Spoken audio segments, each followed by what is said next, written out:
Omega riebiosios rūgštys, kam jos yra reikalingos? Reikalingos hormonų gamybai, įeina į ląstelių membranų sudėtį, reguliuoja uždegiminius procesus ir skatina ląstelių sintezę. Taip pat tos omega riebalų rūgštys pagal savo cheminę sudėtį yra skirstomos į omega 3, omega 6 ir omega 9. Svarbu paminėti, kad būtent omega 3 ir 6 yra būtinosios riebalų rūgštys, kurių mūsų organizmas pats negamina.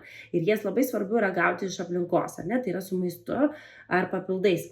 Ir omega 9 yra nebūtinosios, taip pat organizmas jų gali pasigaminti. Na, omega 3 riebalų rūgštys, kaip ir minėjau, yra tos polinesočiosios riebalų rūgštys, kurių mūsų organizmas negali pats pasigaminti, štai jos dar vadinamos kitaip nepakeičiamosiomis riebalų rūgštimis ir jas privalome gauti su maistu. Kas dar priklauso ir kaip suskirstomos tos omega 3 riebalų rūgštys, tai būtų alfa-linoleno riebalų rūgštis ir jos pagrindinis šaltinis yra augalinis maistas, eikozapanteeno rūgštis, pagrindinis šaltinis žuvis ir dokozaheksaeno rūgštis, pagrindinis šaltinis žuvis. Gavus alą riebalų rūgščių su maistu, mūsų organizmas dalį jų gali paversti į EPA ir vėliau į DHA.